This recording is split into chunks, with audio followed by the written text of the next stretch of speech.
नमस्कार प्रिय विद्यार्थियों, वीके नॉलेज इलेक्ट्रिकल में आप सभी का स्वागत है। बारक एग्ज़ाम स्पेशल इलेक्ट्रिशियन वाले बच्चों के लिए इम्पोर्टेंट क्वेश्चंस जो स्टेज सेकंड यानी एडवांस परीक्षा में मोस्ट हेल्पफुल रहने वाले हैं। अभी मॉर्निंग के समय आपको ये क्लासेज मिलेगी, क्योंकि शाम के समय यूपीपीसीएल वाले बच्चों के लिए या तो एनालिसिस होता है या उसी हिसाब से क्वेश्चंस प्रोवाइड करवाए जाते हैं। यदि आप बारक एग्ज़ाम देने वाले हैं तो ये सारे के सारे क्वेश्चन आपके लिए बड़े ही सपोर्टिव और हेल्पफुल रहेंगे। पूरी क्लासेस देखना, सीरीज स्टार्ट कर रहे हैं, एग्ज़ाम तक प्रोवाइड करवाएंगे। चैनल से पहली बार जुड़े हैं तो सब्सक्राइब कर लीजिए, डिस्क्रिप्शन में लिंक दिया गया है। आप हमारा एंड्रॉयड ऐप डाउनलोड कीजिए और वहाँ पर आपके लिए फ्री टेस्ट अवेलेबल है, अटेंड कीजिए। एग्ज़ाम ओरिएंटेड क्वेश्चन है, इलेक्ट्रीशियन के लिए बड़े ही इंपॉर्टेंट क्वेश्चन है। आइए शुरू करते हैं आज के जो प्रश्न हमने लिए हैं। अच्छा ये बता दूं, आज मोस्टली क्वेश्चन वो है जो ऐप में फ्री टेस्ट प्रोवाइड करवाते हैं। 92 नंबर हमारा टेस्ट हुआ था। मोस्ट ऑफ दी बच्चों ने कहा था और हमने भी देखा कि जो क्वेश्चंस गलत हुए ज़्यादातर बच्चों के वो क्वेश्चन इसमें लिए हैं। अभी आप भी अगर फ्री टेस्ट अटेंड करना चाहते हैं तो इस हफ्ते का फ्री टेस्ट अवेलेबल है। हर हफ्ते एक टेस्ट देते हैं आपको। सो कीप कंटिन्यू, टच रहिए, और टच में रहेंगे तो आप भी हर एक टेस्ट को अटेंड कर पाएंगे। आइए ज़रा आज के प्रश्नों से शुरू करते हैं। और ये रहा फर्स्ट क्वेश्चन आपके सामने। आई होप पूरा क्वेश्चन आपको दिखाई दे रहा है। सवाल क्या कह रहा है कि जब भी किसी कॉइल में या यदि किसी कॉइल में 5 सेकंड में धारा -10 एम्पियर से +10 एम्पियर हो जाती है और इंडक्टेंस 2 हेनरी है तो उसमें इंड्यूस ईएमएफ का मान कितना है। फर्स्ट ऑफ ऑल फॉर्मूला लिख लीजिए। किसी भी कॉइल में इंड्यूस ईएमएफ के लिए फॉर्मूला होता है इंडक्टेंस इनटू di/dt, यानी धारा के मान में परिवर्तन और परिवर्तन में लगा समय, या शॉर्ट में इसे बोलते हैं धारा परिवर्तन की दर। ये बड़ा इंपॉर्टेंट फॉर्मूला है। वैसे इसमें माइनस का निशान हम लगा देते हैं, कहते हैं कि इंड्यूस ईएमएफ हमेशा उस वोल्टेज का या उस कारक का विरोध करेगा जिसके कारण वो उत्पन्न होता है। ये लेंज नियम का प्रतिपादन करता है एक तरह से, यूँ मान लो। बड़ा इंपॉर्टेंट इसलिए बनता है, यहाँ वो आपसे ये भी कह सकता है कि 2 हेनरी का एक इंडक्टेंस है, 4 वोल्ट उत्पन्न करता है, धारा परिवर्तन की दर ज्ञात कीजिए। कुल मिलाकर के 1 2 फिर दोनों का एक कंबाइंड बनता है 3, 1 4 और 1 5।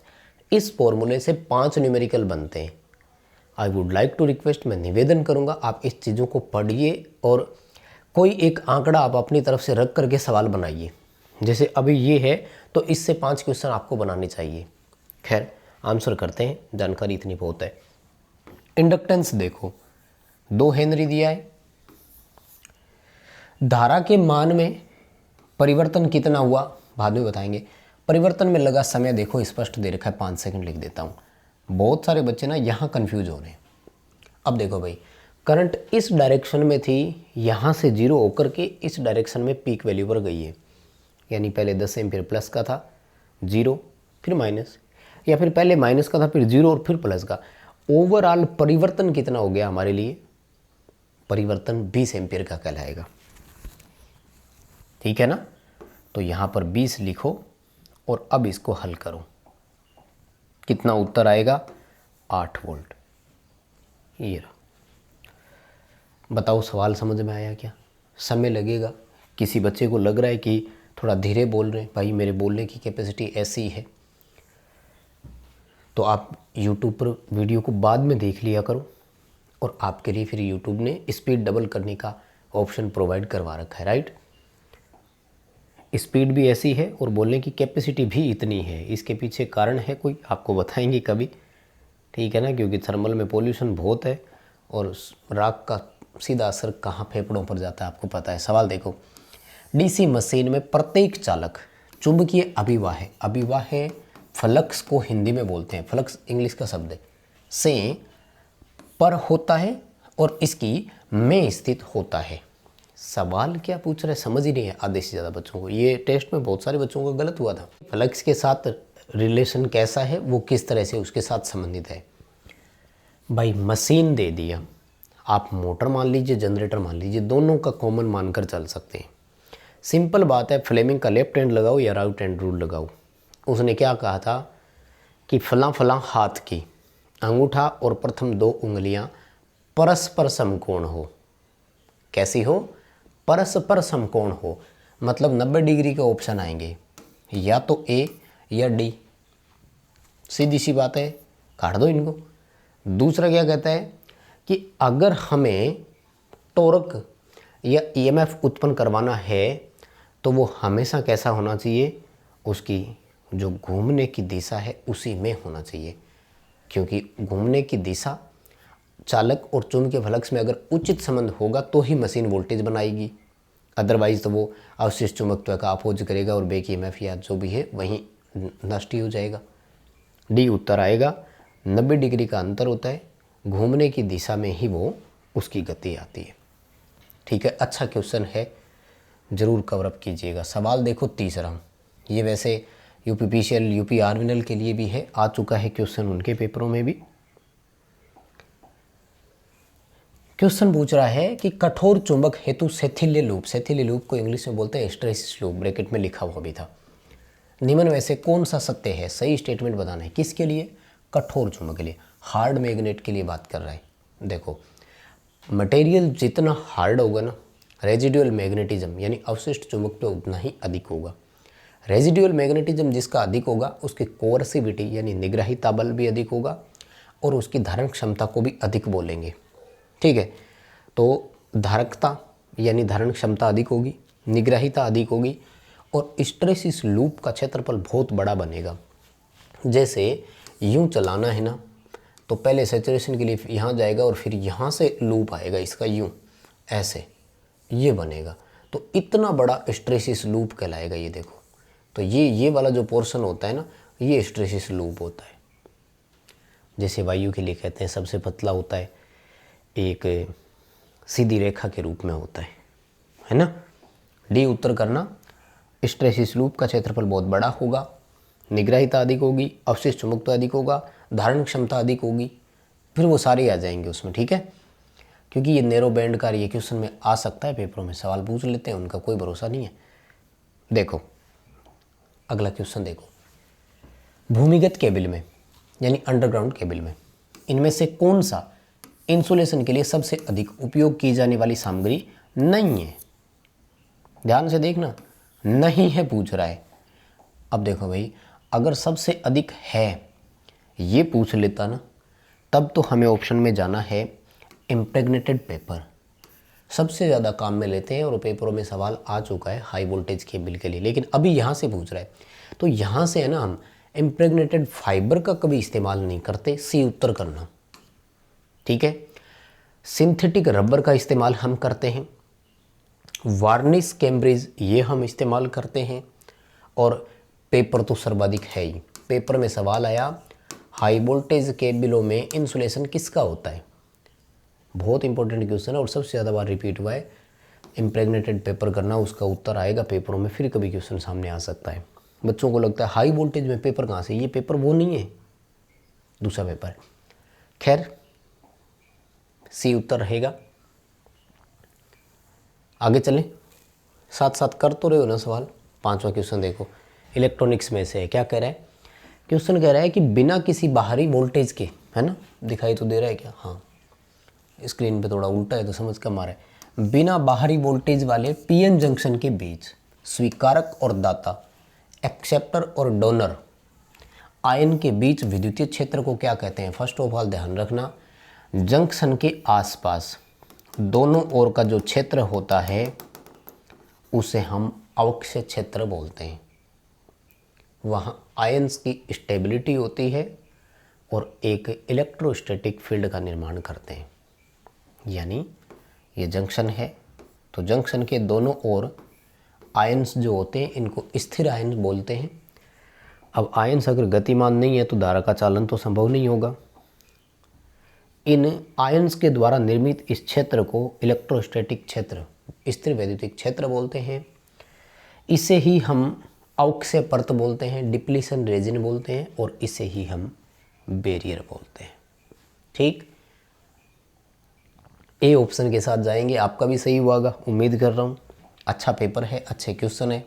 पसंद आ जाए तो लाइक वाला बटन दबा देना, नहीं तो कोई बात नहीं, काम तो चल ही रहा है। वीडियो देखो आराम से और पेपर में क्वेश्चन आ जाए तो आराम से करके आ जाना, आपका भला हो जाए बस बहुत है ना। पेपर में आ गई क्वेश्चन, बहुत अच्छी बात है। वहाँ मन ही मन में थोड़ा सा बोल देना कि हाँ यार वहाँ से एक क्वेश्चन देखा था तो मिल गया, बाकी हाईलाइट करने की ज़रूरत नहीं है। देखो बेस करंट का मान 2 मिली एम्पियर और बीटा 100 है, तो कलेक्टर करंट का मान ज्ञात कीजिए। देखो भाई, अगर आपको बीटा ज्ञात करने का एक फॉर्मूला याद हो तो डायरेक्ट मान रखना है और हल करना है। क्या फॉर्मूला होता है? कलेक्टर करंट और बेस करंट का अनुपात बीटा कहलाता है। अभी वो कलेक्टर करंट पूछ रहा है, तो कलेक्टर करंट के लिए क्या करेंगे? बीटा इंटू बेस करंट कर दें, यही तो करना है। मान रखो और हल करो, उत्तर आ गया भाई। बीटा दिया हुआ है 100, बेस करंट दिया हुआ है 2 मिली एम्पियर, तो कलेक्टर करंट का मान हो गया 200 मिली एम्पियर। सवाल समझ में आ रहा है? अच्छे है क्वेश्चन, समझ में आ रहे हैं।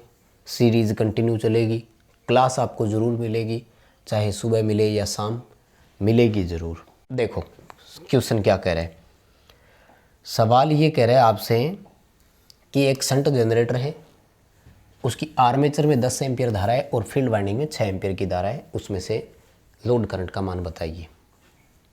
बना लो भाई जनरेटर, ये मान लो आर्मेचर है, शंट जनरेटर है तो फील्ड वाइंडिंग पैरेलल में जोड़कर दिखानी है। लोड जोड़ना है तो यहाँ जोड़ दो लोड, कोई बात नहीं, यहाँ पर इस तरह से। शंट जनरेटर में क्या होता है, जनरेटर कोई भी हो, आर्मेचर में वोल्टेज इंड्यूस होती है यहाँ, और हम इसे बोलते हैं वैसे आर्मेचर करंट। वो 2 ब्रांच में डिवाइड होती है, जिसको लोड करंट और फील्ड करंट के नाम से जानते हैं। यानी करंट यूँ आती है और ऐसे 2 भागों में बंटती है, यहाँ से होते हुए वापस प्रवेश करती है, यहाँ से होते हुए वापस प्रवेश करती है। इसका मतलब क्या हुआ? इसका मतलब ये हुआ कि जो आर्मेचर की करंट है वो लोड करंट और फील्ड करंट के बराबर होती है, राइट। यानी दोनों को जोड़ दें तो वो आर्मेचर करंट के बराबर होनी चाहिए। अब यहाँ पर वो क्या कर रहा है, हमसे लोड करंट पूछ रहा है। आर्मेचर करंट दिया हुआ है, फील्ड करंट दिया हुआ है, तो आर्मेचर करंट में से इधर कितना आया घटा दें, बचा हुआ इधर ही जाएगा। भाई बात तो एक ही है। 10 एम्पियर की धारा आर्मेचर में से निकली, 6 फील्ड की तरफ चली गई, इसका मतलब लोड करंट कितना होगा? 4 एम्पियर। लोड की तरफ धारा कितनी जा रही है? मात्र 4 एम्पियर जा रही है। सवाल समझ में आ गया होगा, सी उत्तर करना है, ठीक है।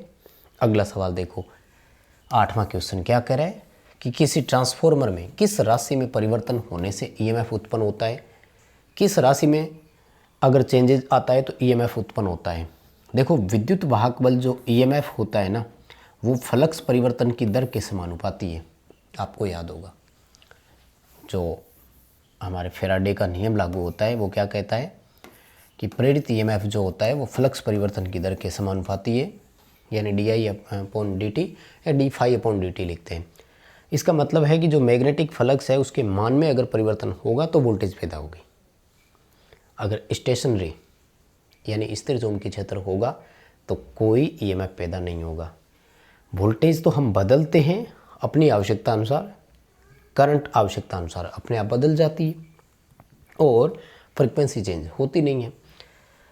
हाँ, अगर वो कंफ्यूज करने के लिए पूरी डिटेल लिखे ना यहाँ पर, तो फिर आपको म्यूचुअल फ्लक्स करना है, जो प्राइमरी और सेकेंडरी दोनों के बीच में कॉमन फ्लक्स होता है वो करना है। क्योंकि फ्लक्स होते हैं 2, एक लिंकेज फ्लक्स होता है या लीकेज बोल दो, जो पर्टिकुलर एक वाइंडिंग का होता है, और एक होता है वो जिसमें दोनों वाइंडिंग वर्क करती है, उसे म्यूचुअल फ्लक्स बोलते हैं। डी उत्तर करना, खैर है ना। अगला सवाल देखो, ये मैंने टेस्ट में भी दिया हुआ था, ठीक है। अच्छा क्वेश्चन है, कई बच्चों की कन्फ्यूजन आज दूर होने वाली है। शक्ति त्रिभुज में प्रतिक्रियाशील शक्ति का मान ज्ञात कीजिए। आपको एक पावर ट्रायंगल दिया हुआ है, ये रहा, नहीं दिखाई दे रहा तो दोबारा बना देता हूँ। यहाँ एंगल लिख करके दिया है 60 डिग्री, और नीचे ये जो बेस है, क्योंकि यहाँ पर एक्टिव पावर होती है सक्रिय शक्ति, वो लिखी है इसने 600 वाट। हमसे कह रहे हैं रिएक्टिव पावर ज्ञात कीजिए। देखो फर्स्ट ऑफ ऑल देखो, फिर इसका मान कैसे ज्ञात करेंगे अगर एक्चुअल आपको पॉइंट टू पॉइंट चीज़ें समझ में आ रही हो। फर्स्ट ऑफ ऑल देखो इसने दिया क्या है, 60 डिग्री का कोण और 600 वाट। हमसे पूछ रहा है रिएक्टिव पावर। देखो रिएक्टिव पावर का फॉर्मूला होता है VI sin फाई।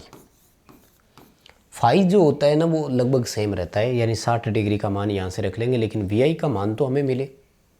VI को क्या बोलते हैं हम? VA। यानी हमें कैसे न कैसे करके VA मिल जाए तो निकाल सकते हैं। तो फाई और वाट में क्या कहीं VA का संबंध आता है? बिल्कुल आता है। कहाँ पर आता है? वाट जो होता है ना वो VA cos फाई होता है। भाई पूरा अगर आपको जनरेटर और ट्रांसफार्मर का याद हो तो किलोवाट बराबर KVA इंटू कोस फाई होता है, राइट। यानी KVA और कोस फाई को मल्टीप्लाई करें तो किलोवाट आता है। यहाँ से KVA निकालना है तो क्या करेंगे? किलोवाट में कोस फाई का भाग दे देंगे। बात समझ में आई? किलोवाट नहीं, यहाँ पर वाट है, कोई बात नहीं, उत्तर VA में हो जाएगा, KVA में नहीं होगा। 60 डिग्री दिया हुआ है। कौन है 60 डिग्री? कोस 60। कोस 60 का मान होता है 0.5। इसको आप हल करेंगे तो यह आंसर आएगा 1200 VA। कितना VA आया? 1200 VA। अब इस VA को आप VI यानी 1200 और साइन फाई की वैल्यू के साथ रख दो। साइन में सेम वही 60 डिग्री का मान निकालना है और साइन 60 का मान होता है 0.866, राइट। इसको जब आप हल करते हैं तो आंसर आता है 1039। अब बात आती है कि लैगिंग करें कि लीडिंग करें, तो ध्यान से सुनिएगा। ये कहलाती है हमेशा बेस लाइन, और इस बेस लाइन से देखो एंगल उठा रखा है इसने ऊपर की तरफ। जब भी एंटी क्लॉकवाइज एंगल हो तो ध्यान रखना वो इंडक्टिव होता है। मैंने आपको जब चैप्टर लिखवाया था इंडक्टर कैपेसिटर तो एक लाइन लिखवाई थी, इंडक्टर की एनर्जी को पॉजिटिव और कैपेसिटर की एनर्जी को सदैव नेगेटिव लिया जाता है। नहीं तो दूसरा याद रखो कि अगर एंगल एंटी क्लॉकवाइज है तो वो लैगिंग होगा और अगर क्लॉकवाइज है तो वो लीडिंग होगा। तो यहाँ पर हमारा उत्तर डी आएगा 1039 VAR लैगिंग। चलिए बड़ा क्वेश्चन था, थोड़ा समय लग गया, लेकिन उम्मीद है कि कुछ ना कुछ आपने इसमें अलग तरीके से 2-3 बातें सीखी होगी। अगर नई बातें सीखी है तो लाइक वाला बटन ज़रूर दबाएंगे। आइए अगले सवाल पर। AC सर्किट में पीक वोल्टेज 388 है, इट्स इफेक्टिव वैल्यू कितनी है? देखो इफेक्टिव वैल्यू को हिंदी में बोलते हैं प्रभावी मान, और प्रभावी मान RMS मान का ही दूसरा नाम है। किसका? RMS मान का ही दूसरा नाम है। तो जब RMS मान ज्ञात करना है तो क्या करेंगे? 0.707 इंटू पीक। सूत्र तो भाई आपको याद करना पड़ेगा। 0.707 इंटू वी पीक, तो 330 वोल्ट इसका आंसर आ रहा है। आप क्रॉस मैच करवा लेना। फॉर्मूला बता दिया, तरीका बता दिया, उत्तर बराबर आना चाहिए, कोई दिक्कत नहीं है। अगला सवाल देखो, ये बड़ा सिंपल था। विद्युत ऊर्जा को जूल में अगर व्यक्त करेंगे तो क्या होता है? बहुत बार लिखवा चुका हूँ। 1 joule is equal to 1 watt second. 1 watt second और 1 जूल बराबर होते हैं, बी उत्तर आएगा। ये भी हम पहले कर चुके हैं। और 1 kWh में कितने जूल होते हैं वो कन्वर्ट ये वाट सेकंड से ही हम करते आए थे। अगला सवाल देखो, डीसी मशीन में अगर आर्मेचर प्रतिक्रिया है तो डीसी मोटर की गति में क्या होगा फर्क? देखो आर्मेचर प्रतिक्रिया से क्या होता है? मेन फ्लक्स में कमी आती है। डीसी मोटर की गति मुख्य फील्ड फ्लक्स के व्युत्क्रमानुपाती है। अगर गति में कमी फ्लक्स में कमी आती है तो गति में क्या होगा? वृद्धि होगी। भाई आर्मेचर रिएक्शन है क्या? मेन फील्ड फ्लक्स का आर्मेचर का फ्लक्स जो है वो अपोज करता है, फलस्वरूप जो हमारा मुख्य फ्लक्स होता है वो घट जाता है। गति फ्लक्स के इन्वर्सली प्रोपोर्शनल यानी व्युत्क्रमानुपाती है। व्युत्क्रमानुपाती है तो फ्लक्स घटेगा और गति बढ़ जाएगी। बी उत्तर कर देना। शानदार क्वेश्चन है, आ सकता है पेपरों में। चलिए इसी के साथ आप टॉर्क वाला और जोड़ लो। तो ध्यान रखना डीसी मशीन में टॉर्क फ्लक्स के समानुपाती है, इसलिए टॉर्क में कमी आएगी, यानी टॉर्क में कमी आएगी और गति में वृद्धि होगी आर्मेचर रिएक्शन के कारण। तो दोनों याद रखना, दोनों ही बड़े इंपॉर्टेंट है। और अगला सवाल देखो, तीनों पावर का फिर आ गया। तो क्या कह रहा है सवाल देख लो पहले। क्वेश्चन कह रहा है कि 3 कला प्रणाली में सक्रिय शक्ति 4 किलोवाट और आभासी शक्ति 5 kVA है, तो प्रतिघाती शक्ति बताओ। तीनों शक्तियों का आपसी रिलेशन पूछ रहा है। देखो आभासी शक्ति जो होती है वो वास्तविक शक्ति के वर्ग और प्रतिघाती शक्ति के वर्ग के रूट के बराबर होती है। ये पाइथागोरस प्रमेय वाला नियम लागू होता है पावर ट्राइंगल में, जो अभी हमने बनाया था। सॉरी भाई, VA वाट और VAR याद तो होगा ही सबको। तो यहाँ से देखो आपको KVA दिया हुआ है और KVAR पूछ रहा है। तो जब रिएक्टिव पावर ज्ञात करनी हो तो KVA की माइनस यानी 5 की स्क्वायर 25 माइनस कर देंगे, ये अंदर आते ही। किलोवाट कितना है, किलोवाट दिया है 4, तो 4 की स्क्वायर 16। 25 में से 16 घटाएंगे तो 9 और 9 का अंडरूट निकालेंगे तो 3। आंसर आएगा 3 kVAR। इस फॉर्मूले को याद कर लो, उसके बाद इस फॉर्मूले का ट्रांसलेशन करना है क्योंकि ये कैलकुलेट करना था, KVAR पूछा है। वैसे 5, 4 और 3 संख्याएं हो ना, तो इनका याद ही रखो। मैंने तो कई बार आपको ये सवाल करवा भी रखा है कि कैसे वर्गानुपात वाला वैल्यू हम निकालते हैं। 14वां सवाल देखो, 3 फेज शक्ति मापन की 2 वाट मीटर विधि में यदि एक जीरो रीडिंग देता है और दूसरा कुल शक्ति दिखाता है तो शक्ति गुणांक यानी पावर फैक्टर का मान क्या है।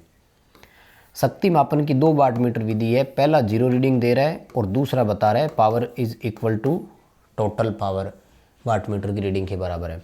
ऐसा तब होता है जब फेज अंतर 60 डिग्री हो, और अभी अभी बता कर आया हूँ जब फेज अंतर 60 डिग्री हो तो पावर फैक्टर 0.5 होता है। कोस 60 का मान कितना होता है, 0.5 होता है। शक्ति मापन की 2 वाट मीटर विधि में से एक क्वेश्चन जरूर हमें देखने को मिलेगा, सो आप इनको अच्छे से कवर अप कीजिए, जितना कर सकते हैं जैसे कर सकते हैं। ठीक, अगला सवाल देखो। 15वां क्वेश्चन कह रहा है कि यदि किसी ध्रुवित कैपेसिटर को जो इलेक्ट्रोलाइट है विपरीत ध्रुवता से जोड़ देंगे तो क्या होगा। पोलराइज्ड कैपेसिटर अगर अपोजिट जुड़ेगा तो वो ओवरहीट होगा और फाइनली कैपेसिटर नष्ट हो जाएगा। बी उत्तर आएगा, explode due to excessive heat, अत्यधिक ऊष्मा उत्पन्न होगी जिसके कारण वो नष्ट हो जाएगा। तो ठीक है प्रिय विद्यार्थियों, आज की क्लास तो यहीं रोकेंगे। बहुत धन्यवाद यहाँ तक जुड़ने के लिए। लाइक वाला बटन ज़रूर दबाएं, अगर नहीं दबाए तो। कोशिश रहेगी हर दिन आपको क्लास ज़रूर मिलेगी, इम्पोर्टेंट क्वेश्चंस मिलेंगे, कुछ न कुछ ज़रूर आप डीपली सीखेंगे, ऐसा हमारा विश्वास है। वीडियो लाइक कीजिएगा, चैनल सब्सक्राइब करें और हाँ, डिस्क्रिप्शन में लिंक दिया है, ऐप डाउनलोड ज़रूर कर लेना।